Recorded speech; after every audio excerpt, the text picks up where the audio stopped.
Hello everyone. Good morning and welcome to our YouTube channel that is Concept Builder for UPSC and MPSC.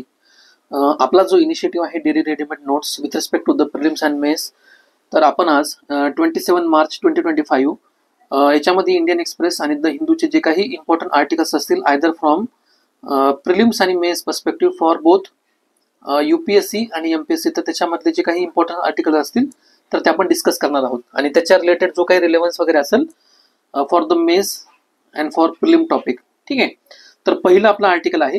Basically या आर्टिकलचा context काय आहे की नीती आयोगचे जे CEO आहे तर त्यांनी काय केलेलं आहे, MSME जो सेक्टर आहे ना, म्हणजे मायक्रो स्मॉल आणि मीडियम एंटरप्राइजच्या रिलेटेड इंडियामध्ये, तर नीती आयोगचे CEO BVR सुब्रमण्यम यांनी काय केलेलं आहे, एक कन्सर्न किंवा इश्यू रेज केलेला आहे. बेसिकली त्यांचं याच्यामध्ये म्हणणं काय आहे की जे काही ट्रान्सफॉर्मेशन असतं, म्हणजे for example micro to small to medium enterprise आणि ह्या मीडियम एंटरप्राइजचं लार्ज एंटरप्राइज मध्ये जे काही ट्रान्सफॉर्मेशन असतं ना, तर हे इंडियामध्ये बघायला मिळत नाहीये. तर प्रिलिमच्या पर्स्पेक्टिव्हनं आपल्यासाठी याच्यामध्ये इम्पॉर्टंट काय आहे की याच्यामध्ये असलेले, आता फॉर एक्झाम्पल उद्यम नावाचं एक पोर्टल याच्यामध्ये पब्लिश करण्यात आलेले किंवा मेन्शन्स करण्यात आलेलं आहे. तर हे जे उद्यम पोर्टल असतं ना, तर बेसिकली कशासाठी असतं, अशा प्रकारच्या ज्या काही इंडस्ट्रीज किंवा एंटरप्राइज असतात मायक्रो स्मॉल आणि मीडियम एंटरप्राइज, तर त्यांच्या रजिस्ट्रेशनसाठी तर हे इंडियामध्ये वन अँड ओनली पोर्टल आहे, त्याला काय म्हणतात, उद्यम पोर्टल असं म्हणतात. ॲज पर द उद्यम पोर्टलचा डेटा जर आपण कन्सिडर केला तर इंडियामध्ये आपल्याला जवळपास 6,18,00,000 जे काही टोटल MSME आहेत ना, त्यांचा आपल्याला काउंट त्या ठिकाणी बघायला मिळतो. तर यांचं जर स्मॉल, मायक्रो आणि मीडियम यांच्यामध्ये जर एंटरप्राइजमध्ये जर डिव्हिजन केलं तर असं आपल्या लक्षात येतं, मायक्रो जे एंटरप्राइजेस आहेत हे अराउंड 6 करोड आहेत. त्यानंतर स्मॉल एंटरप्राइजचा काउंट हा जवळपास 8 लाखच्या जवळपास आहे आणि मीडियम एंटरप्राइजचा जो काउंट आहे हा अराउंड 70,000च्या जवळ आहे. हा जो डेटा आहे ना, म्हणजे डिक्रीजिंग ऑर्डरमध्ये, म्हणजे फॉर एक्झाम्पल मायक्रोमध्ये सगळ्यात जास्त, त्यानंतर स्मॉलमध्ये त्याच्यानंतर कमी आणि मीडियममध्ये त्याच्यानंतर कमी. तर बेसिकली हा काय रिप्रेझेंट करतो माहितीये का, जे काही ट्रान्सफॉर्मेशन व्हायला पाहिजे इकॉनॉमीचं, म्हणजे फॉर एक्झाम्पल मायक्रोमधनं स्मॉल एंटरप्राइज करणं, स्मॉल एंटरप्राइजमधनं मीडियम एंटरप्राइज करणं आणि मीडियम एंटरप्राइजमधनं की लार्ज एंटरप्राइजमधनं. ठीक आहे, तर अशा प्रकारच्या ह्या काही ज्या लार्ज एंटरप्राइजमध्ये ट्रान्सफॉर्मेशन जे होतं ना, तर ते इकॉनॉमीसाठी बेनिफिशियल असतं, कारण याच्यामधनं खूप मोठ्या प्रमाणामध्ये एम्प्लॉयमेंट जनरेशन आणि एक्सपोर्ट त्या ठिकाणी होत असतो. ठीक आहे, आणि ऑटोमॅटिकली काय करतं, हे GDP मध्ये मोठ्या प्रमाणामध्ये कॉन्ट्रीब्युट करत असतं. कारण ह्या ज्या लार्ज एंटरप्राइज असतात ना, तर यांचं जर स्टेटस जर बघितलं, लिगल स्टेटस किंवा इकॉनॉमिक स्टेटस, तर ह्या फॉर्मल एम्प्लॉयमेंट प्रोव्हाइड करत असतात किंवा ह्या काय असतात माहिती का, की फॉर्मल इकॉनॉमीमध्ये फॉर्मली त्या कॉन्ट्रीब्युट वगैरे करत असतात. ठीक आहे, याच्यामध्ये जर क्लासिफिकेशन जर बघितलं तर आपल्याला आता रिसेंटली असं लक्षात येतं की जे काही रिसेंट गव्हर्नमेंटनं बजेट प्रपोज केलेलं आहे 2025-2026 मध्ये, तर याच्यामध्ये जे काही डेफिनेशन वगैरे आहेत, म्हणजे for example with respect to the micro enterprise, small enterprise आणि मीडियम एंटरप्राइज, त्याच्यामध्ये चेंजेस करण्यात आलेले आहेत. चेंजेस जे आहेत ना, म्हणजे यांचा जो क्लासिफिकेशनचा जो क्रायटेरिया होता with respect to the 2020 definition, म्हणजे 2020चा जो त्यांचा जे काही त्याच्यामध्ये क्लासिफिकेशन करण्यात आलं होतं, तर त्याच्यामध्ये 2 क्रायटेरिया त्यांनी मेन्शन करण्यात आले होते. एक तर काय, on the basis of investment limit, आणि दुसरी गोष्ट काय की on the basis of turn over limit, म्हणजे त्या कंपनीमधनं किंवा त्या एंटरप्राइजमधनं किती अमाऊंटमध्ये टर्न ओव्हर त्या ठिकाणावरनं बाहेर पडतो. ठीक आहे, किंवा प्रोडक्शन किती होतं त्या याच्यामध्ये इन टर्म्स ऑफ मनी, त्याला काय म्हणतात, टर्न ओव्हर असं म्हणतात. याच्यामध्ये चेंजेस काय करण्यात आलेले 2025 आणि 2026च्या बजेटमध्ये. हा टॉपिक इम्पॉर्टंट कशामुळे आहे, हा जो चेंजेस आहे किंवा डेफिनेशनचा टॉपिक आहे ना, कारण UPSCचे आपण जर PYQ बघितले तर अशा प्रकारचं जे काही मायक्रो, स्मॉल आणि मीडियम एंटरप्राइजचं डेफिनेशन आहे किंवा त्यांच्या रिलेटेड जो क्रायटेरिया आहे ना with respect to the investment limit आणि टर्न ओव्हर लिमिट, तर हे एक्झाममध्ये ऑलरेडी विचारण्यात आलेलं आहे. त्यामुळं अशा प्रकारचे जे काही चेंजेस वगैरे चेंजेस आपल्याला बघायला मिळतात, जे बजेट 2025-26 मध्ये केलेले, तर ते इम्पॉर्टंट आहेत. मायक्रो एंटरप्राइजेस म्हणजे अशा एंटरप्राइजेस त्यांच्यामध्ये काय केलेलं आहे, सुरुवातीची जी 1 करोडची जी काही इन्व्हेस्टमेंट लिमिट होती ना, ती वाढून काय केलेली आहे त्यांनी 2.5 करोड केलेली आहे. म्हणजे याच्यामधनं आपल्याला काय बघायला मिळतं की 2.5% जे आहे ना, तर ही काय केलेली आहे, इन्व्हेस्टमेंट लिमिट वाढवण्यात आलेली आहे with respect to the all the enterprises, आणि त्यानंतर डबल करण्यात आलेली आहे टर्न ओव्हर लिमिट. म्हणजे आपल्याला याच्यामध्ये काय लक्षात येतं की 2025 आणि 2026च्या बजेटमध्ये काय करण्यात आलेलं आहे, 2020 ची जी काही डेफिनेशन त्या ठिकाणी प्रोव्हाइड करण्यात आली होती, ते with respect to the investment limit किती करण्यात आलेली आहे, 2.5 पटीने वाढवण्यात आलेली आहे, आणि टर्न ओव्हर लिमिट जी आहे ना ती काय करण्यात आलेली आहे, डबल करण्यात आलेली आहे. हे इम्पॉर्टंट चेंज याच्यामध्ये आपल्याला बघायला मिळतो. ठीक आहे, सिमिलरली आपण ज्यावेळेस स्मॉल एंटरप्राइज क्लासिफाय करतो तर सुरुवातीला इन्व्हेस्टमेंट लिमिट किती होती, त्याच्यामध्ये 10 करोड होती आणि ती वाढून किती करण्यात आलेली आहे, म्हणजे 2.5 पट 10 करोडच्या किती 25 CR. सिमिलरली मीडियम एंटरप्राइज ज्यावेळेस आपण कन्सिडर करतो तर याच्यामध्ये सुरुवातीला लिमिट किती होती, 50 करोड ही होती आणि ती वाढून 2.5 पट किती करण्यात आलेली आहे, 125 करोड. ठीक आहे. सिमिलरली आपल्याला त्या ठिकाणी जी टर्नओव्हर लिमिट किंवा अमाऊंट वगैरे तर ती आपल्याला या ठिकाणी डबल बघायला मिळते. लक्षात आलं तुम्हाला. ही डेफिनेशन अतिशय महत्वाची आहे एक्झामच्या पर्स्पेक्टिव्हनं. प्रिलिममध्ये अशा प्रकारचे जे काही चेंजेस वगैरे असतात ना तर ते डेफिनेटली विचारले जातात. गव्हर्नमेंटच्या पर्स्पेक्टिव्हनं या आर्टिकलमध्ये काय करण्यात आलेले की गव्हर्नमेंटचे जे काही डिफरंट इनिशिएटिव्ह वगैरे ते याच्यामध्ये मेन्शन करण्यात आलेले. फॉर एक्झाम्पल या ठिकाणी DX एज नावाचा जो इनिशिएटिव्ह आहे याचा जर लॉंग फॉर्म जर बघितला तर हा रिप्रेझेंट करतं digital transformation empowering and developing growth enterprises. ठीक आहे. DX काय रिप्रेझेंट करतं, डिजिटल ट्रान्सफॉर्मेशन, आणि EDGE एज रिप्रेझेंट काय करतं, empowering and developing growth enterprises.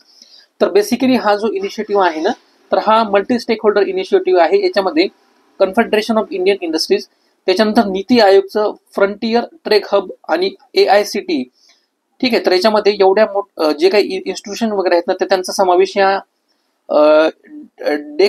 DX age initiative मध्ये करण्यात आलेला आहे. हा जो इनिशिएटिव्ह आहे ना तर हा पब्लिक प्रायव्हेट अकॅडमी पार्टनरशिपचा इनिशिएटिव्ह आहे. कारण याच्यामध्ये कन्फेडरेशन ऑफ इंडियन इंडस्ट्रीज, त्याच्यानंतर AICTE आणि नीती आयोगचं फ्रंटियर ट्रेक जो टेक हब आहे तर तिघांचं आपल्याला याचं कोलॅबरेशन त्या ठिकाणी बघायला मिळतं. सिमिलरली बाकीचे जे काही इनिशिएटिव्ह वगैरे आहेत, फॉर एक्झाम्पल मेंटरशिप मॉडेल असेल किंवा government push on deregulations with respect to the land, electricity आणि वॉटर सप्लायच्या रिलेटेड हे काही जे बॉटलनेक्स वगैरे असतील तर यांना डिरेग्युलेट करणं किंवा हे चॅलेंजेस वगैरे सॉल्व्ह करणं तर गव्हर्नमेंटचं इंटरव्हेन्शन मीडियम, स्मॉल आणि मायक्रो एंटरप्राइजमध्ये अशा पद्धतीने करण्यात आलेलं आहे. प्रिलिमच्या पर्स्पेक्टिव्हनं आपण जर बघितलं, जसं मी तुम्हाला सांगितलं, एकतर जे रिसेंट चेंजेस बजेट 2025-2026 मध्ये करण्यात आले with respect to the classification of micro, small आणि मीडियम एंटरप्राइज, त्याच्याबद्दल प्रश्न विचारण्याची शक्यता वगैरे आहे. त्यानंतर आयदर तुम्हाला काय देतील माहिती का, असे 3 ते 4 स्टेटमेंट त्या ठिकाणी प्रोव्हाइड केले जातील विथ रिस्पेक्ट टू द उद्यम पोर्टल असेल किंवा रिसेंट त्याच्यामध्ये जे चेंजेस करण्यात आलेले आहेत ते, किंवा एखादं स्टेटमेंट त्या ठिकाणी प्रोव्हाइड करण्यात येईल की बाबा जे काही नंबर ऑफ फर्म्स आहेत किंवा एंटरप्राइज वगैरे आहेत तर त्याच्यामध्ये प्रमाण कशाचं जास्त आहे, म्हणजे कोणत्या फर्म जे आहेत ना, म्हणजे आयदर ते मायक्रोमध्ये एंटरप्राइज रजिस्टर जास्त आहेत, स्मॉलमध्ये जास्त आहेत का मीडियममध्ये जास्त आहेत. आपण जर ट्रेड बघितला तर आपल्याला असं लक्षात येतं या ट्रेंडमध्ये मायक्रो, स्मॉल आणि मीडियम तर हा काय की डिसेंडिंग ऑर्डरमध्ये आपल्याला एंटरप्राइज रजिस्ट्रेशन त्या ठिकाणी बघायला मिळतं. तर हे क्वेश्चन तुम्हाला विचारण्याची शक्यता आहे. किंवा हा जो गव्हर्नमेंटचा इनिशिएटिव्ह आहे ना DX एज नावाचा इनिशिएटिव्ह, तर त्याच्याबद्दल सुद्धा विचारण्याची शक्यता आहे की बेसिकली याचा ऑब्जेक्टिव्ह काय आहे, तर ते सुद्धा एक्झाममध्ये विचारण्याची शक्यता आहे. मेन्सच्या पर्स्पेक्टिव्ह ज्यावेळेस आपण हा टॉपिक कन्सिडर करतो मायक्रो, स्मॉल आणि मीडियम एंटरप्राइजेस, तर हा GS3 मध्ये इकॉनॉमीच्या पर्स्पेक्टिव्ह हा टॉपिक आपण कन्सिडर करू शकतो. तर याच्यामध्ये बेसिकली करंट इश्यू काय सांगण्यात आलेले आहेत की जे काही मीडियम साईज एंटरप्राइज आहेत किंवा फर्म्स आहेत ना तर त्याचा जो नंबर आहे तो इंडियामध्ये खूप कमी प्रमाणामध्ये आहे. India lacks sufficient medium size enterprises. आता बेसिकली हे मीडियम साईज एंटरप्राइजेस काय असतात माहिती आहे का, की जसं आपण बघितलं यांचं जे काही ट्रान्सफॉर्मेशन असतं medium size enterprises towards the large enterprises, तर हे कमी असल्यामुळे काय होतं माहिती आहे का, ऑटोमॅटिकली यांचं जे कन्व्हर्जन रेट आहे ना टुवर्ड्स द लार्ज एंटरप्राइजेस हा कमी होतो. आणि लार्ज एंटरप्राइजेस काय रिप्रेझेंट करतात माहिती आहे का, ही स्ट्रॉंग इकॉनॉमी रिप्रेझेंट करतात. कशामुळे स्ट्रॉंग इकॉनॉमी रिप्रेझेंट करतात, कारण हे काय करत असतात, एम्प्लॉयमेंट खूप मोठ्या प्रमाणामध्ये किंवा जॉबचं क्रिएशन खूप मोठ्या प्रमाणामध्ये करत असतात compared to the micro, small आणि मीडियम एंटरप्राइजेस. त्यानंतर इथं क्रिएट होणारं एम्प्लॉयमेंट किंवा जॉब जे असतं ना यांचं जे नेचर असतं ना हे फॉर्मल असतं, म्हणजे त्या ठिकाणी काम करणारे जे वर्कर्स वगैरे असतात तर त्यांना सोशल सिक्युरिटी त्या ठिकाणी प्रोव्हाइड होते. आणि अशा प्रकारचे जे काही एंटरप्राइजेस वगैरे असतात ना हे गव्हर्नमेंटचे जे काही रूल्स आणि रेग्युलेशन्स आहेत त्यांच्या अँबिग्युटीच्या आतमध्ये येतात. याच्यामधून सुद्धा काय होतो की गव्हर्नमेंटला खूप मोठ्या प्रमाणामध्ये रेव्हेन्यू त्या ठिकाणी प्राप्त होतो. म्हणून हे जे इश्यू किंवा कन्सर्न्स वगैरे आहे ना तर हे सॉल्व्ह करण्याची किंवा रिझॉल्व्ह करण्याची गरज या आर्टिकलमध्ये मेन्शन करण्यात आलेली आहे. दुसरी गोष्ट म्हणजे काय की त्यालाच यांनी ना एक टर्म यूज केलेला आहे, त्याला म्हणतात मिसिंग मिडल. आता बेसिकली मिसिंग मिडल म्हणजे काय की जसं तुम्हाला सांगितलं की हे मीडियम एंटरप्राइजेस वगैरे आहेत ना त्यांचं प्रमाण कम्पॅरेटिव्हली कमी आहे, म्हणजे हे जे ट्रान्सफॉर्मेशन जे प्रमाण जास्त व्हायला पाहिजे ना असेंडिंग ऑर्डरमध्ये तर आपल्याला हे काय बघायला मिळतं, डिसेंडिंग ऑर्डरमध्ये हे ट्रान्सफॉर्मेशन त्या ठिकाणी बघायला मिळतं. तर बेसिकली याच्यामध्ये काय सांगितलेलं आहे, जो काही स्ट्रक्चरल प्रॉब्लेम आहे म्हणजे डिफिकल्टी इन ट्रान्सफॉर्मिंग किंवा transitioning to micro, small, medium किंवा लार्ज एंटरप्राइजेस हे कशामुळे सांगितलेलं आहे, जे काही रेग्युलेटरी आणि लॅक ऑफ सपोर्ट जो आहे ना गव्हर्नमेंटकडनं तर ते रिझन याच्यामध्ये मेन्शन करण्यात आले. बेसिकली काय होतं माहिती का, ज्यावेळेस अशा प्रकारचं जे काही ट्रान्सफॉर्मेशन वगैरे होतं एखाद्या एंटरप्राइजचं, जसं जसं त्यांचं स्टेटस वाढत जातं तसं तसं गव्हर्नमेंटचे रूल्स आणि रेग्युलेशन सुद्धा काय होतात की अशा प्रकारच्या एंटरप्राइजेसवरती काय होतात की जास्त प्रकारचे जे रूल्स वगैरे असतात ना ते इम्पोज केले जातात. त्यानंतर टॅक्सच्या रिलेटेड जे काही कंप्लायन्स वगैरे असेल ना, म्हणजे जेवढा टर्नओव्हर जास्त तेवढं टॅक्सचं कंप्लायन्स जास्त, तर हे सुद्धा जे रेग्युलेशन्स जे आहेत ना, जे हॅम्पर करतात बिझनेसला, तर अशा प्रकारच्या निगेटिव्ह रेग्युलेशन्समुळे सुद्धा काय होतं माहिती आहे का, हे जे ट्रान्सफॉर्मेशन आहे किंवा जो काही मिसिंग मिडलचा जो प्रॉब्लेम आहे तर तो इंडियामध्ये आपल्याला बघायला मिळतो. याच्या रिलेटेड चॅलेंज मेन्शन करण्यात आलेले आहेत. म्हणजे हे जे ट्रान्सफॉर्मेशन आहे ना, तर हे कशामुळे होत नाहीये, तर बेसिकली 3 ते 4 चॅलेंज याच्यामध्ये मेन्शन करण्यात आलेले आहेत. पहिलं चॅलेंज आहे बेसिकली जे हेवी रेग्युलेशन बर्डन आहे ना, म्हणजे with respect to the micro small आणि मीडियम एंटरप्राइजेस ज्यावेळेस आपण विचार वगैरे करतो, तर याच्यामध्ये लॅक ऑफ रिसोर्सेस आपल्याला त्या ठिकाणी बघायला मिळतं. ठीक आहे, म्हणजे जे काही कन्सल्टेशनचा पार्ट आहे, आता फॉर एक्झाम्पल असं कन्सिडर करा मायक्रो एंटरप्राइजेस वगैरे आहेत आणि त्या ठिकाणी जर आपल्याला कन्सल्टेशन जर चार्जेस म्हणजे ती जर सर्व्हिस आपल्याला गेन करायची असेल किंवा ती सर्व्हिस जर आपल्याला युटिलाइज करायची असेल तर काय करावं लागतं, अशा प्रकारच्या इन्स्टिट्यूशनला एक्स्ट्रा मनी त्या ठिकाणी स्पेंड वगैरे करावा लागतो. त्यामुळे काय करतात, अशा प्रकारचे जे काही इन्स्टिट्यूशन किंवा एंटरप्राइजेस वगैरे असतात ना, तर हे त्या यूज करत नाहीत. आणि बेसिकली हे रिझन्स काय न यूज करण्याचं, कारण त्याच्यावर रिसोर्सेस एक्सपेंडिचर त्याच्यामध्ये जास्त होतं. त्यानंतर दुसरा चॅलेंज याच्यामध्ये मेन्शन करण्यात आलेला आहे, जे काही टेक्नॉलॉजी आणि स्किलिंगचा रिलेटेड जो काही गॅप आहे ना, हा सुद्धा आपल्याला काय बघायला मिळतो, खूप मोठ्या प्रमाणामध्ये याच्या ठिकाणी बघायला मिळतो. म्हणजे फॉर एक्झाम्पल रिसर्च अँड डेव्हलपमेंटच्या ज्या काही ऍक्टिव्हिटीज वगैरे असतील किंवा अपस्किलिंगच्या ज्या काही ऍक्टिव्हिटीज वगैरे असतील ना, तर ह्या इंडस्ट्रीमध्ये आपल्याला त्या ठिकाणी बघायला मिळतात.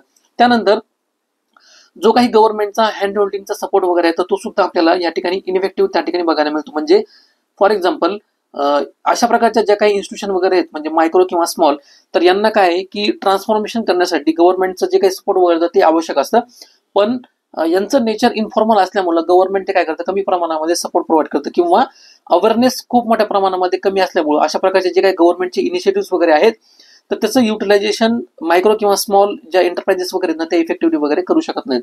त्यानंतर नेक्स्ट चॅलेंज याच्यामध्ये मेन्शन करण्यात आलेलं आहे, गव्हर्नमेंट म्हणजे पूर्ण जर आपण याच्यामध्ये जर कन्सिडर केलं आतापर्यंत जे काही मायक्रो स्मॉल आणि मीडियम एंटरप्राइज गव्हर्नमेंट बरोबर रजिस्टर वगैरे, तर त्याची संख्या आहे ना अराउंड ही 6 करोड आहे. तर अशा एवढ्या मोठ्या क्वांटिटीमध्ये फक्त याच्यामध्ये एजन्सी जर रेग्युलेट करायचं म्हणतं, फक्त ही गव्हर्नमेंट या ठिकाणी काय करतं, रेग्युलेट करतं. आणि गव्हर्नमेंटला एवढ्या मोठ्या प्रमाणामध्ये अशा प्रकारच्या एजन्सी रेग्युलेट करणं हे डिफिकल्ट जातं. त्यामुळे काय होतं माहिती का, या ज्या इन्स्टिट्यूशन्स वगैरे आहेत ना, पर्टिक्युलरली इच अँड एव्हरी इन्स्टिट्यूशनला तो लिमिटेड रिच त्या ठिकाणी प्रोव्हाइड केला जातो. ती सुद्धा एक इम्पॉर्टंट चॅलेंजेस या ठिकाणी मेन्शन करण्यात आलेली आहे.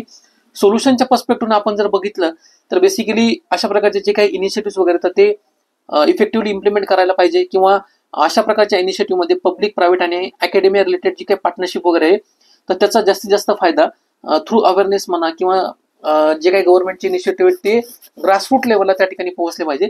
दुसरी गोष्ट म्हणजे काय, मेंटरशिप मॉडेलमध्ये जे काही इंजिनिअरिंग कॉलेजेस वगैरे असतील म्हणजे फॉर एक्झाम्पल NIT असेल किंवा IIT वगैरे अशा प्रकारच्या ज्या काही इन्स्टिट्यूट वगैरे असतील, तर अशा युनिव्हर्सिटीजचं ज्या काही इंडस्ट्रीज वगैरे आहेत म्हणजे मेंटरशिप मॉडेलमध्ये काय करतात माहिती आहे का, इंजिनिअरिंग कॉलेजमध्ये किंवा अशा मोठमोठ्या ज्या इन्स्टिट्यूट्स वगैरे असतात तर त्याच्यामध्ये रिसर्च अँड डेव्हलपमेंटच्या ज्या काही ऍक्टिव्हिटीज वगैरे असतात ना, ह्या रिसर्च रिलेटेड ऍक्टिव्हिटीजचा जो काही सपोर्ट वगैरे आहे तर ह्या इंडस्ट्रीजला त्या ठिकाणी प्रोव्हाइड केला पाहिजे.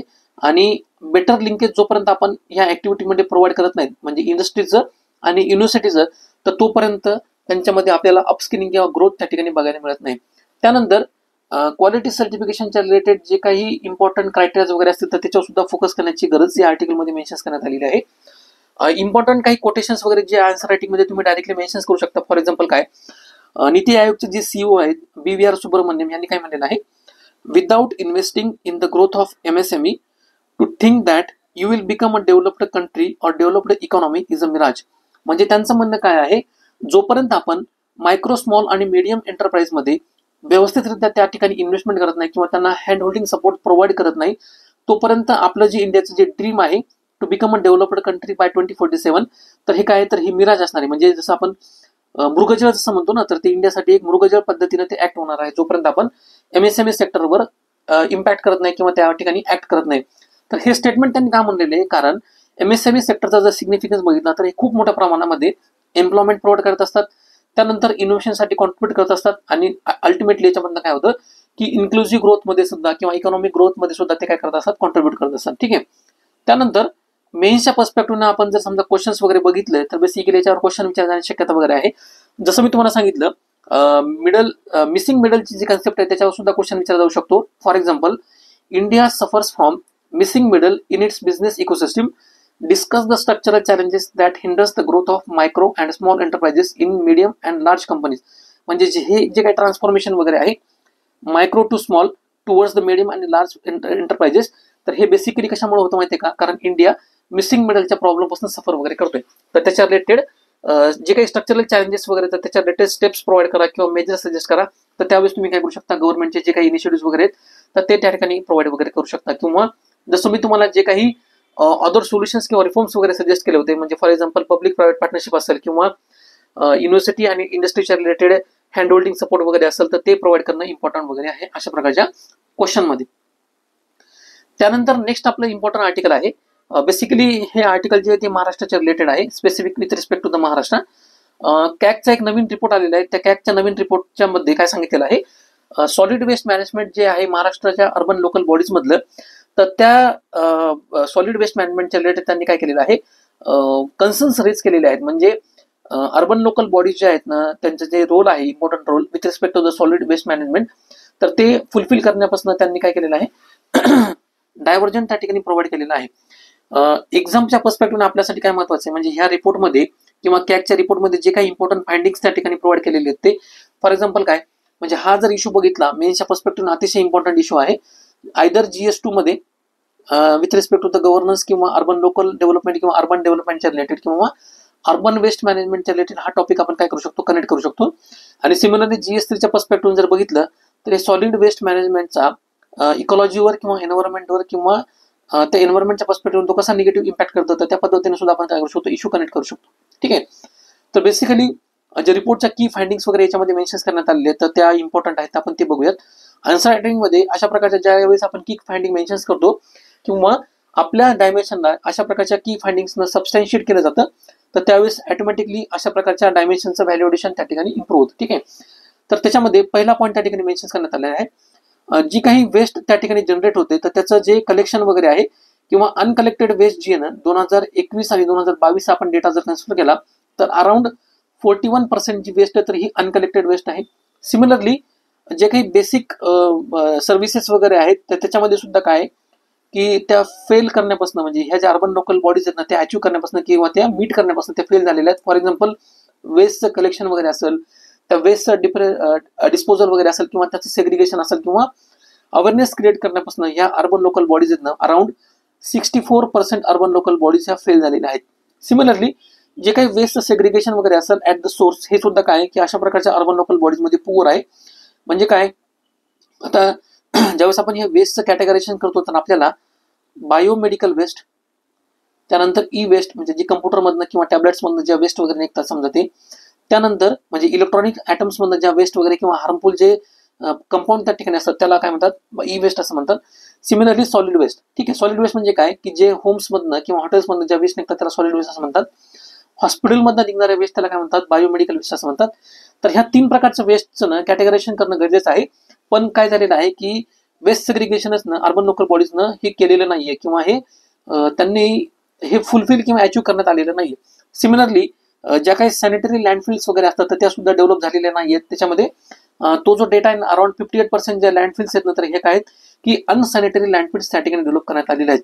सिमिलरली जो 25% जो अमाऊंट आहे ना तर हा कलेक्टेड वेस्टचा जो काही अमाऊंट आहे आउट ऑफ 100%, तर 25% हे जी वेस्ट आहे ना तर ही प्रोसेस करण्यात आलेली नाहीये. ठीक आहे. सिमिलरली जे काही बायो मायनिंग म्हणा किंवा बायो रिमिडिएशन म्हणा किंवा सायंटिफिक कॅपिंगच्या रिलेटेड जे वेस्ट मॅनेजमेंटच्या ज्या काही टेक्निक्स वगैरे आहेत ना तर त्या सुद्धा इफेक्टिव्हली यूज करण्यात आलेल्या आहेत. तर हे इफेक्टिव्हली काय सांगण्यात आलेले की ऑब्झर्वेशन्स हे किंवा की फाइंडिंग्स ह्या कॅगच्या रिपोर्टमध्ये सांगितलेले आहेत. तर हे होण्याचं कारण काय आहे, तर बेसिकली गव्हर्नन्सच्या रिलेटेड जो काही लॅब्स आहे ना तर ते अशा प्रकारच्या लॅब्समुळं, म्हणजे फॉर एक्झाम्पल काय की स्टेटचं जर कन्सिडर केलं किंवा स्टेटचा जर विचार केला, जे सेंट्रल लेवलला सॉलिड वेस्ट मॅनेजमेंटच्या रिलेटेड जे काही रूल्स वगैरे आहेत ना अशा प्रकारचे रूल्स स्टेट लेवलला अवेलेबल नाही आहेत किंवा स्टेटनं तशा पद्धतीनं पॉलिसी त्या ठिकाणी क्रिएट केली नाही किंवा स्ट्रॅटेजी त्या ठिकाणी प्रिपेअर करण्यात आलेली नाहीये. त्यामुळे सुद्धा काय की स्टेट काय करतं अशा प्रकारच्या सॉलिड वेस्ट मॅनेजमेंटच्या ज्या काही प्रॅक्टिसेस वगैरे आहेत ना त्याच्यापासून म्हणजे त्यांना ते अचीव्ह करण्यात आलेलं नाहीये. सिमिलरली दुसरं जर चॅलेंजेस वगैरे बघितलं त्याच्यामध्ये काय की स्टेटचं जे काही एस्टिमेशन वगैरे आहे with respect to the waste generated किंवा वेस्ट कलेक्टेड, तर याच्यामध्ये सुद्धा काय मिसमॅच बघायला मिळतो. तर त्यांनी अप्रोप्रिएट एस्टिमेशन त्या ठिकाणी करण्यात आलेलं नाहीये. सिमिलरली जे काही म्हणजे प्रोटेक्टिव्ह गिअर्स वगैरे त्या ठिकाणी प्रोव्हाइड केले जातात. जे काही म्हणजे या इंडस्ट्रीमध्ये काम करणारे वर्कर्स वगैरे आहेत किंवा वेस्ट कलेक्शन करणारे जे काही वर्कर्स वगैरे आहेत, for example personal protective equipment जे असतील ना, तर त्यांचं सुद्धा डिस्ट्रीब्युशन हे तेवढ्या प्रमाणामध्ये करण्यात आलेलं नाहीये. सिमिलरली हे जे 3 इम्पॉर्टंट चॅलेंजेस जे मेन्शन करण्यात आले ना विथ रिस्पेक्ट टू द, एक तर काय की स्टेटमध्ये स्टेट पॉलिसी नाहीये on the basis of solid waste management rule, म्हणजे सेंटरचे जे काही सॉलिड वेस्ट मॅनेजमेंट रूल आहेत त्या बेसिसवर. त्यानंतर इनकरेक्ट एस्टिमेशन करण्यात आलेलं आहे with respect to the waste generation आणि वेस्ट क्रिएशन. ठीक आहे. आणि तिसरी गोष्ट म्हणजे काय की जे काही प्रोटेक्टिव्ह इक्विपमेंट त्या ठिकाणी प्रोव्हाइड करायला पाहिजे वर्कर्सला वगैरे, सॅनिटेशन वर्कर्सला, ते सुद्धा काय इफेक्टिव्ह प्रमाणामध्ये प्रोव्हाइड करण्यात आलेले नाहीत. त्याच्यानंतर आर्टिकलमध्ये काय रिकमेंडेशन्स वगैरे प्रोव्हाइड करण्यात आलेत. म्हणजे फॉर एक्झाम्पल काय, एक तर रिकमेंडेशन म्हणजे काय, ह्या चॅलेंजेसच्या रिलेटेड जसं सॉलिड वेस्ट मॅनेजमेंटच्या रिलेटेड सेंट्रलचे रूल्स वगैरे, तर त्याच पद्धतीनं किंवा त्याच बेसिसवर एक कॉम्प्रिहेन्सिव्ह स्टेट पॉलिसी किंवा स्ट्रॅटेजी प्रिपेअर करण्याची गरज आहे प्रत्येक स्टेटला.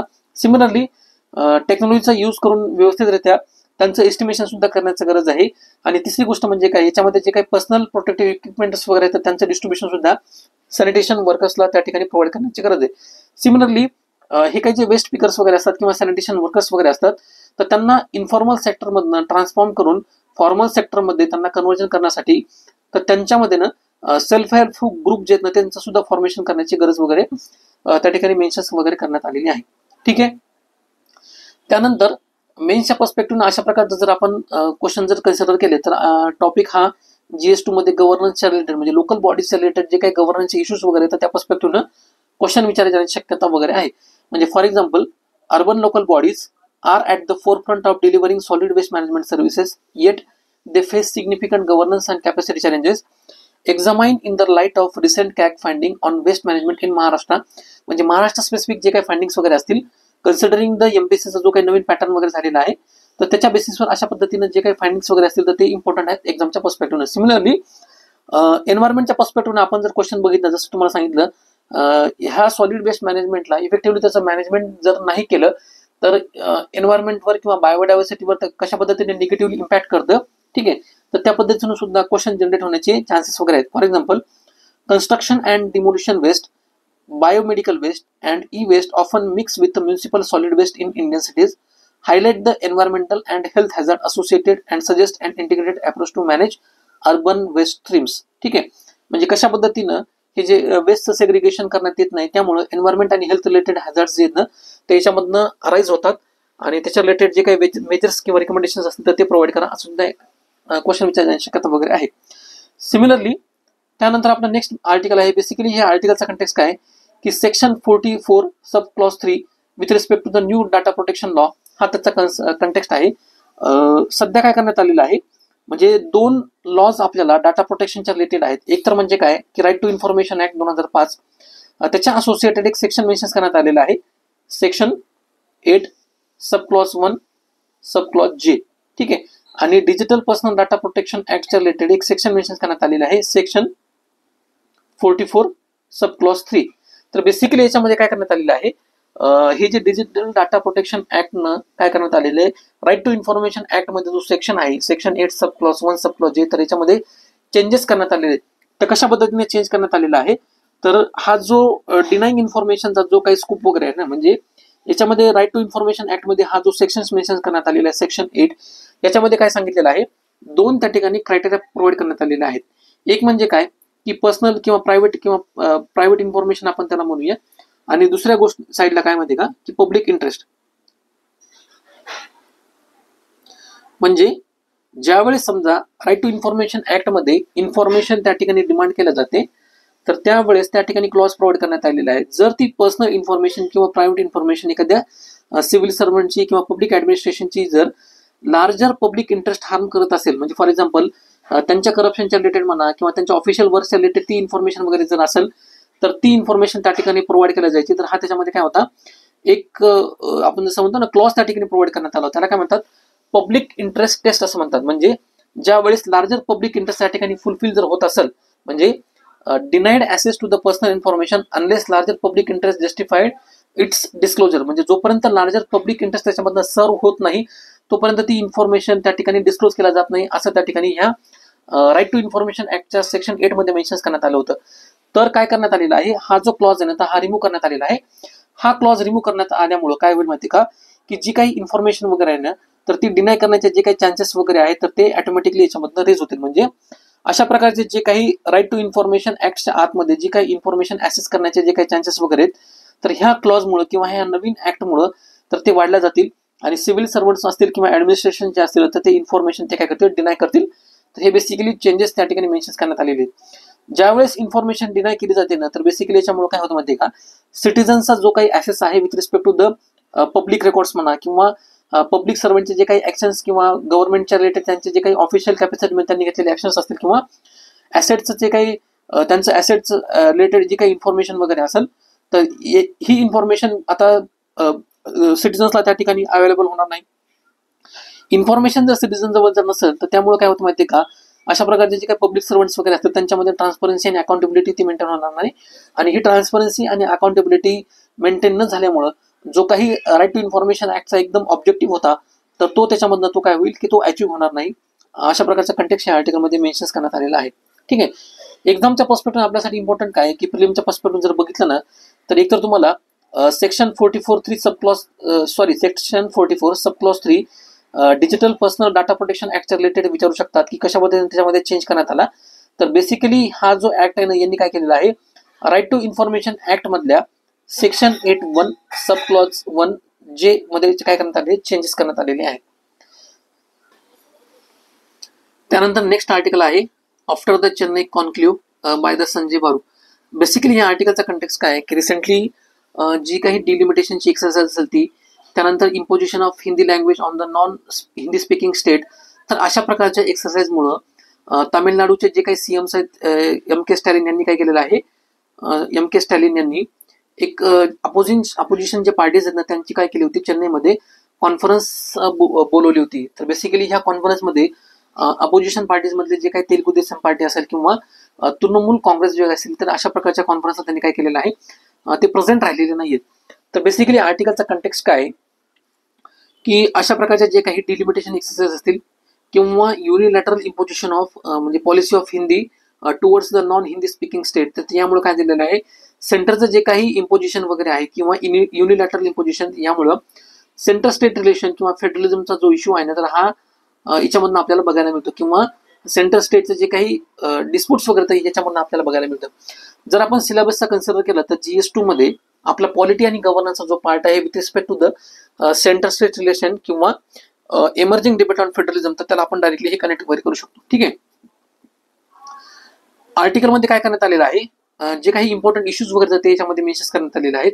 म्हणजे फॉर एक्झाम्पल काय, जे काही डेमोग्राफिक आणि रिप्रेझेंटेशनचं इम्बॅलन्स आपल्याला अशा प्रकारच्या एक्सरसाइज मध्ये म्हणजे जे काही डिलिमिटेशन कमिशनच्या एक्सरसाइजमुळे डेमोग्राफिक आणि रिप्रेझेंटेशनचं इम्बॅलन्स बघायला मिळतं. म्हणजे फॉर एक्झाम्पल जे नॉर्थ आणि साऊदर्न स्टेटचा जो कन्सर्न आहे म्हणजे डिलिमिटेशन जी एक्सरसाइज आहे ना ही पॉप्युलेशनच्या बेसिसवर सीटचं काय केलं जातं, डिस्ट्रीब्युशन केलं जातं इन स्टेट असेंब्लीज आणि लोकसभेमध्ये. ठीक आहे. तर याच्यामधनं काय होणार आहे, साऊदर्न जे स्टेट आहेत ना त्यांनी काय केलेलं आहे, त्यांचे जे काही पॉप्युलेशन कंट्रोल रिलेटेड जे काही मेजर्स वगैरे होते ते इफेक्टिव्हली त्यांनी इम्प्लिमेंट वगैरे केले होते compare to the north Indian state. म्हणजे नॉर्थ इंडियन स्टेटचं हे पॉप्युलेशन जास्त बघायला मिळतं. आणि हा जर आपण कंटेक्स्ट कन्सिडर केला तर रिप्रेझेंटेशनच्या पर्स्पेक्टिव्हने किंवा डिलिमिटेशनच्या पर्स्पेक्टिव्हनं नॉर्दर्न स्टेटचं रिप्रेझेंटेशन याच्यामध्ये वाढणार आहे compare to the southern state. म्हणजे हे काय रिप्रेझेंट करतं की साऊदर्न स्टेटनं म्हणजे चांगल्या पॉलिसी इम्प्लिमेंट करून सुद्धा तर त्यांना त्याचे निगेटिव्ह इम्प्लिकेशन्स किंवा त्याचे परिणाम त्या ठिकाणी बघायला मिळतात. अशा कंटेक्स्टमुळे काय होणार आहे, southern state with better population control face reduce political weightage. म्हणजे ज्यावेळेस रिप्रेझेंटेशनचा इश्यू किंवा रिप्रेझेंटेशन त्या ठिकाणी वाढला जाईल अशा प्रकारच्या डिलिमिटेशन एक्सरसाइजच्या नंतर तर चांगल्या पॉलिसी इम्प्लिमेंट करून सुद्धा त्यांना त्यांचं जे काही पॉलिटिकल वेटेज आहे किंवा पॉलिटिकल नंबर्स आहेत ना ते आपल्याला कमी प्रमाणामध्ये बघायला मिळतील. त्यामुळं जो काही ब्रॉडर कन्सर्न्स या ठिकाणी मेन्शन करण्यात आलेला आहे. फॉर एक्झाम्पल काय की अशा प्रकारच्या इश्यूमधनं जे काही सेंट्रलायझेशनची टेंडन्सी आहे ना तर ती आपल्याला या ठिकाणी बघायला मिळते. म्हणजे फॉर एक्झाम्पल काय की फिस्कलच्या रिलेटेड ज्या काही गव्हर्नमेंटच्या पॉलिसीज वगैरे असतील, सिमिलरली युनिलॅटरल इम्पोजिशन्स रूल्स वगैरे असेल किंवा जे काही युनिव्हर्सिटीज वगैरे असतील किंवा इम्पॉर्टंट प्रोजेक्ट्स वगैरे असतील तर ते पर्टिक्युलरली एखाद्या स्टेटमध्ये त्यांनी मूव्ह वगैरे करणं. म्हणजे फॉर एक्झाम्पल गुजरात स्टेटचं एक्झाम्पल या ठिकाणी प्रोव्हाइड करण्यात आलेलं आहे. त्यानंतर दुसरा कन्सर्न ह्या आर्टिकलमध्ये मेन्शन करण्यात आलेला आहे, सेंटरचा जो काही अप्रोच आहे with respect to the unitary tendencies, म्हणजे फक्त काय करायचं की जे काही स्टेट गव्हर्नमेंट वगैरे आहेत त्याच्यामध्ये बीजेपी पॉवरमध्ये आहेत अशा प्रकारच्या स्टेटला फेवर वगैरे करणं किंवा रिजनल व्हॉइस जे तर त्या अशा रिजनल व्हॉइसना इग्नोर वगैरे करणं, तर हे सुद्धा काय अशा आपल्याला हा कन्सर्न याच्यामध्ये बघायला मिळतो.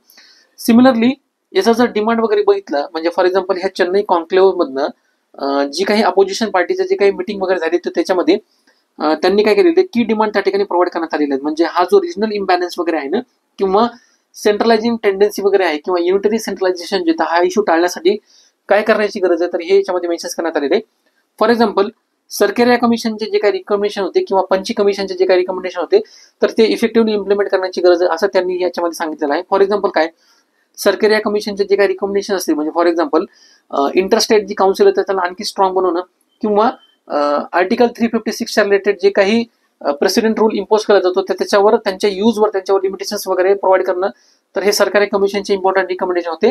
सिमिलरली पंची कमिशननं सुद्धा काय केलं होतं, जे काही सेंट्रल पॉवरचा जे काही मिसयूज वगैरे करण्यात येतो तर त्याच्या रिलेटेड सुद्धा स्टेटला सेफगार्ड प्रोव्हाइड करण्यात यावे किंवा जे काही डिस्ट्रीब्युशन आहे with respect to the finance तर ते फेअर किंवा इक्विटेबल बेसिसवर करण्यात यावं. तर हे रिकमेंडेशन जे होते सरकारी आणि पंची कमिशन प्रोव्हाइड करण्यात आले होते. तर हे रिकमेंडेशन जे इफेक्टिव्हली इम्प्लिमेंट करण्यात यावे असंही त्यांनी याच्यामध्ये ऍक्सेप्ट केलेलं आहे. त्यानंतर एक सेपरेट कॉन्स्टिट्यूशन कमिशन एस्टॅब्लिश करण्याची गरज आहे. जो काही फेडरल रिस्ट्रक्चरिंगचा आणि सेंटर किंवा युनियन स्टेट पॉवरचा जो काही इम्बॅलन्सचा इश्यू आहे तर हा इश्यू याच्यामधनं एक सेपरेट कॉन्स्टिट्यूशन कमिशन एस्टॅब्लिश करून त्याच्यामध्ये तो डिस्कस करण्यात येईल असं सुद्धा सजेशन त्या ठिकाणी प्रोव्हाइड करण्यात आला होतो. सिमिलरली राजा मन्नार कमिटीचं जे काही रिकमेंडेशन्स किंवा सजेशन्स वगैरे ते प्रोव्हाइड करण्यात आले होते ते सुद्धा इम्प्लिमेंट करण्याची गरज आहे असं त्यांनी सांगितलं होतं. तामिळनाडू स्टेटने काय केलं होतं, 1980s मध्ये राजा मन्नार कमिटी एस्टॅब्लिश करण्यात आली होती with respect to centre state रिलेशनच्या रिलेटेड. तर त्याच्यामध्ये त्यांनी जे काही रिकमेंडेशन दिले होते, for example with respect to the जे काही आर्टिकल 356 चा जो काही मिसयूज येतो तो कशा पद्धतीनं कमी करणं किंवा त्याला कर्टेल वगैरे करणं. त्यानंतर टॅक्सेशनच्या रिलेटेड किंवा प्लॅनिंगच्या रिलेटेड ज्या काही गोष्टी वगैरे असतील तर त्यांना स्टेटमध्ये ऑटोनॉमी प्रोव्हाइड करणं. तर हे 1980 सांगितलं ना, तर हे राजा मन्नार कमिटी आहे ना तामिळनाडू गव्हर्नमेंटनं 1969ला एस्टॅब्लिश करण्यात आली होती. ठीक आहे. तर ही बेसिकली यांचा जो रोल होता ना तर हे ग्रेटर स्टेटला ऑटोनॉमी प्रोव्हाइड करणं हा त्यांचा कन्सर्न्स वगैरे होता. त्यानंतर वे फॉरवर्ड ह्या ठिकाणी सजेस्ट करण्यात आलेलं आहे. जे तुम्हाला रिकमेंडेशन्स किंवा की डिमांड जर सांगितलं ना तर हे सुद्धा तुम्ही काय करू शकता कन्क्लुजन मध्ये किंवा वे फॉरवर्ड मध्ये त्या ठिकाणी सजेस्ट वगैरे करू शकता. ठीक आहे. त्यानंतर मेन्सच्या पर्स्पेक्टिव्ह जर क्वेश्चन आपण एक्सपेक्ट केले तर अशा पद्धतीने क्वेश्चन विचारण्याची शक्यता वगैरे आहे. The debate around India's federal structure requires urgent political and constitutional attention in the light of recent calls for re-examination of center-state relations, discuss the challenges and way forward for cooperative federalism in India. ठीक आहे. तर अशा प्रकारचे question या ठिकाणी विचारण्याची शक्यता आहे. ह्या आर्टिकलमधनं आपल्याला घेण्यासारखं काय, या ठिकाणी जे इंट्रोडक्शन प्रोव्हाइड करण्यात आलेले ते, त्यानंतर जे काही कन्क्लुजन आणि वे फॉरवर्ड त्या ठिकाणी सजेस्ट करण्यात आलेले ते, आणि जे तुम्हाला मी रिकमेंडेशन सांगितले with respect to the different committees, म्हणजे फॉर एक्झाम्पल सरकारी कमिशन असेल, पंची कमिशन असेल, त्यानंतर राजा मन्नार कमिटीचे रिकमेंडेशन असतील किंवा एक सेपरेट कॉन्स्टिट्यूशनल कमिशन एस्टॅब्लिश करण्याची गरज आहे. तर हे काय, हे इनोव्हेटिव्ह वे फॉरवर्ड किंवा सोल्युशन्स वगैरे तर ते तुम्ही आन्सर रायटिंग मध्ये सजेस्ट त्या ठिकाणी करू शकता. त्यानंतर नेक्स्ट आपला आर्टिकल आहे court must revisit national judicial appointment commission, K Venugopal यांचं आर्टिकल आहे. ह्या आर्टिकलमध्ये काय सांगितलेलं आहे, रिसेंटचे जे काही आपल्याला करप्शनच्या रिलेटेड किंवा दिल्लीचे जे काही हायकोर्टचे जज आहेत त्यांच्या घरामध्ये फायर ब्रोकआउट झाल्यामुळे जी काही कॅश त्या ठिकाणी सापडली खूप मोठ्या प्रमाणामध्ये, तर हे जे इम्पॉर्टंट इश्यूज आहेत अकाउंटेबिलिटी आणि ट्रान्सपरन्सीचे with respect to the judiciary, तर हे रिप्रेझेंट करतात. हा जो टॉपिक आहे ना आपल्याला आपण डायरेक्टली GS2 मध्ये किंवा आयदर पॉलिटिकल सायन्सचा जो ज्युडिशरीचा पार्ट आहे अकाउंटेबिलिटी किंवा त्यांचं ऍक्च्युअल वर्किंग किंवा फंक्शनिंग कशा पद्धतीनं होतं तर त्याला कनेक्ट आपण करू शकतो. ठीक आहे. आर्टिकलमध्ये बेसिकली काय सांगितलेलं आहे माहिती का, याच्यामध्ये ना 3 इम्पॉर्टंट गोष्टी मेन्शन करण्यात आलेल्या आहेत. एक म्हणजे काय की जे कॉन्स्टिट्यूशनल प्रोव्हिजन्स त्या ठिकाणी मेन्शन करण्यात आलेले कॉन्स्टिट्यूशन मध्ये with respect to the appointment of the high court किंवा सुप्रीम कोर्टच्या जजेस रिलेटेड. कॉन्स्टिट्यूशन मध्ये आर्टिकल 124 काय सांगतं माहितीये का, सुप्रीम कोर्टचे जे काही जजेस वगैरे असतील किंवा हायकोर्टचे जे काही जजेस वगैरे असतील तर त्यांचं अपॉइंटमेंट आहे ना तर प्रेसिडेंट करेल, आणि प्रेसिडेंट काय करणार माहितीये का, चीफ जस्टिस ऑफ इंडिया जे त्यांच्या कन्सल्टेशन घेऊन तर त्यांची अपॉइंटमेंट वगैरे करत. तर ही कॉन्स्टिट्यूशन मध्ये त्या ठिकाणी प्रोसेस प्रोव्हाइड करण्यात आलेली आहे. पण सुप्रीम कोर्टचे जे काही डिफरंट जजमेंट वगैरे आहेत with respect to the second आणि थर्ड जज केस, याच्यामध्ये काय झालेलं आहे, कोलेजियम सिस्टीमचं इव्होल्युशन झालेलं आहे. तर ह्या कोलेजियम सिस्टमच्या इव्होल्युशन मध्ये जे सुरुवातीला आर्टिकल 124 मध्ये कन्सल्टेशनचा जो काही क्लॉज मेन्शन करण्यात आला होता, कन्सल्टेशन. आता इथे ना दोन इम्पॉर्टंट टर्म आपल्याला मेन्शन किंवा कन्सिडर करण्याची गरज आहे. एक तर काय कन्सल्टेशन आणि दुसरी गोष्ट म्हणजे काय कॉन्करन्स. बेसिकली कन्सल्टेशन काय रिप्रेझेंट करतं माहिती आहे का, it is a formal advice किंवा ओपिनियन हे रिप्रेझेंट करतं की फक्त एखाद्याची ऍडवाइस घेणं एखाद्या गोष्टीवर किंवा ओपिनियन त्या ठिकाणी मागणं दुसऱ्याचं, त्याला काय म्हणतात कन्सल्टेशन असं म्हणतात. कॉन्करन्स म्हणजे काय माहिती का, की हे काय असतं की एक फॉर्मल ऍग्रीमेंट असतं किंवा अप्रुव्हल प्रोव्हाइड करणं असतं किंवा एखाद्याला सहमती दर्शवणं, त्याला काय म्हणतात कॉन्करन्स असं म्हणतात. ज्या वेळेस सेकंड आणि थर्ड जज केस त्या ठिकाणी आपल्याला इव्होल्युशन त्या ठिकाणी बघण्यात आलं, म्हणजे त्या ठिकाणी करण्यात आलं होतं. आणि कोलेजियम सिस्टीम ज्यावेळेस इव्हॉल्व करण्यात आली होती सुप्रीम कोर्टनं with respect to the second आणि थर्ड जे काही जजेसच्या रिलेटेड केस वगैरे होती, तर सुप्रीम कोर्टनं काय केलं माहितीये का, की त्याच्यामध्ये कन्सल्टेशनच्या ऐवजी कॉन्करन्सला इम्पॉर्टन्स त्या ठिकाणी प्रोव्हाइड करण्यात आलेलं आहे. म्हणजे प्रेसिडेंट ज्यावेळेस आर्टिकल 124 मध्ये काय सांगितलं होतं की कन्सल्टेशन असणं महत्वाचं, म्हणजे काय की फक्त एक त्यांचं ऍडवाइस किंवा ओपिनियन घेणं गरजेचं आहे. पण हे जे सेकंड आणि थर्ड जजमेंट केस आहेत कोलेजियम सिस्टमच्या रिलेटेड ज्यावेळेस इव्होल्युशन झालं सुप्रीम कोर्ट, त्याच्यामध्ये त्यांनी कॉन्करन्स हा वर्ड त्या ठिकाणी इम्प्लिमेंट करण्यात आला. कॉन्करन्स म्हणजे काय करतं माहिती का, चीफ जस्टिस ऑफ इंडियाचं फॉर्मल ऍग्रीमेंट असणं किंवा अप्रुव्हल असणं गरजेचं आहे with respect to the appointment of high court किंवा सुप्रीम कोर्टचे जे काही जजेस आहेत तर त्या केसमध्ये. तर हे जे स्टेटस आहे ना कन्सल्टेशनचं, तर हे युनिलॅटरली सुप्रीम कोर्टनं काय केलेलं आहे, त्यांच्या म्हणण्यानुसार म्हणजे त्यांनी स्वतः काय केलेलं आहे, चेंज करण्यात आलेलं आहे.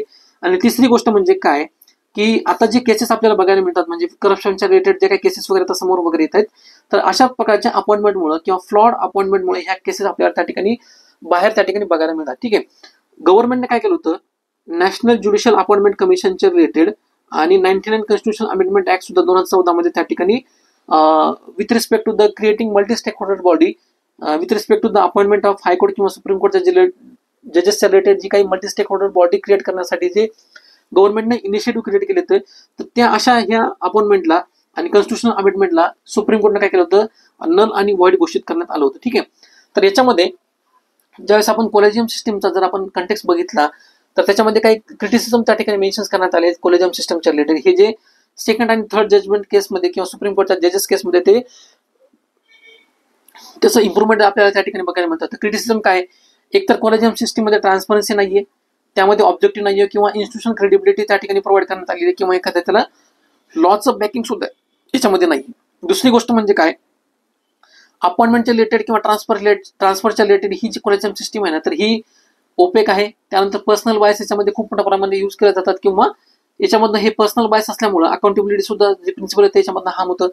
सिमिलरली जे काही रिपीटेड कन्सर्न्स वगैरे आहेत विथ रिस्पेक्ट टू द म्हणजे जे फॉर्मर जजेस वगैरे होते किंवा former chief justice of India वगैरे होते किंवा लॉ कमिशनचे जे काही रिपोर्ट्स वगैरे असतील त्याच्यामध्ये सुद्धा ह्या सिस्टीमला कोलेजियम सिस्टीमला त्यांच्या अकाउंटेबिलिटीच्या रिलेटेड म्हणा किंवा त्यांचं जे काही पर्सनल बायसेस वगैरे तर ह्या बेसिसवर त्यांना क्रिटिसाइज करण्यात आलेलं आहे.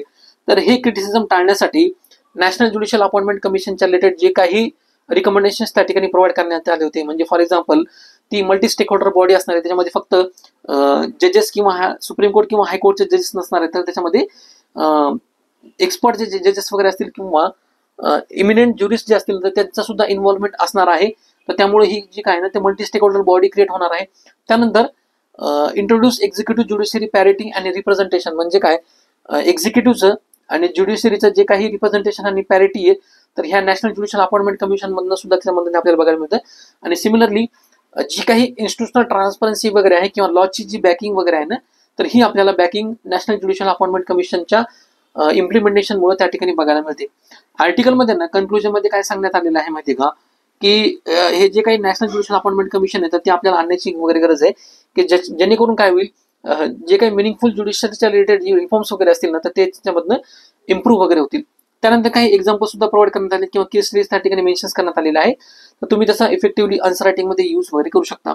मेन्सच्या पर्स्पेक्टिव्हने आपण जर क्वेश्चन बघितले तर बेसिकली GS2 मध्ये जो काही इंडियन कॉन्स्टिट्यूशन किंवा ज्युडिशरीच्या रिलेटेड जो पार्ट आहे तर त्याच्यावर क्वेश्चन विचार जाण्याची शक्यता आहे. फॉर एक्झाम्पल काय, the striking down of national judicial appointment commission act by the supreme court has reignited debate on transparency and accountability in judicial appointment. Critically examine such statement with the need for reforming the existing collegium system. किंवा statement based जे questions आहेत, judicial independence must be balance with accountability in the context of national judicial appointment commission verdict. Analyse how this balance can be अचिव्ड with the constitutional framework. तर अशा पद्धतीने question विचारण्याची शक्यता वगैरे आहे. या ठिकाणी आपलं आर्टिकल संपलेलं आहे. तुम्हाला जर आपल्या आर्टिकलचं एक्सप्लेनेशन, त्याचा कंटेक्स्ट आणि त्याचा रिलेव्हन्स जर आवडला असेल तर आपल्या चॅनलला नक्कीच सबस्क्राईब करा, तुमच्या जास्तीत जास्त मित्रांबरोबर शेअर करा आणि चॅनलला किंवा व्हिडिओला लाईक करायला विसरू नका. ह्या जी PDF आहे ह्या व्हिडिओ एक्सप्लेनेशनची तुम्हाला टेलिग्राम चॅनलवर अवेलेबल असेल आणि टेलिग्राम चॅनलची जॉईनिंग लिंक मी तुम्हाला डिस्क्रिप्शन बॉक्समध्ये प्रोव्हाइड करा. Thank you so much.